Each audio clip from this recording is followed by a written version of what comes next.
नमस्कार दोस्तों, भोजपुरी का बिल्कुल न्यू मूवी लेकर आया हूँ जिस मूवी का नाम है सास भी इस बहू। जो मूवी आप लोगों को कब और कहां और कैसे देखने के लिए मिलेगा सब कुछ बताता हूँ। वीडियो में बने रहे। इनका डेट लेकर आया हूँ मूवी का।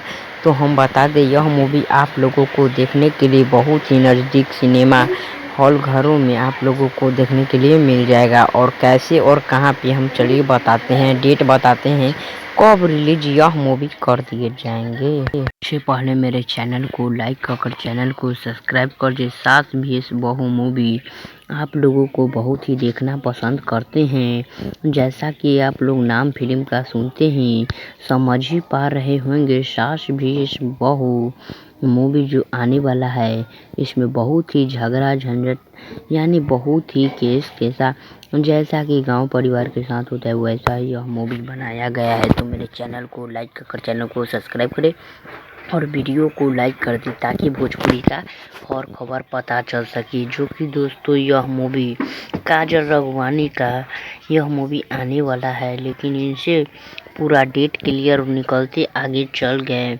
आखिर दोस्तों यह मूवी आप लोगों को देखने के लिए हम बता दें कहाँ मिलेगा काजल राघवानी जी का यह सास भी इस बहू मूवी। चलिए बताता है। उससे पहले मेरे चैनल को लाइक कर चैनल को सब्सक्राइब कर दिए। इसमें अंशु राज बहुत ही अच्छा निर्माता राकेश गुप्ता का यह मूवी आने वाला है। तो मेरे चैनल को लाइक कर चैनल को सब्सक्राइब करें। बताते हैं नेक्स्ट वीडियो में डेट। तब तक के लिए बाय। क्योंकि अगला बार में मैं पूरा प्रूफ के साथ और डेट के साथ लाऊंगा। तो मेरे वीडियो और मेरे चैनल को लाइक कर सब्सक्राइब करें ताकि आपको पता चल सके।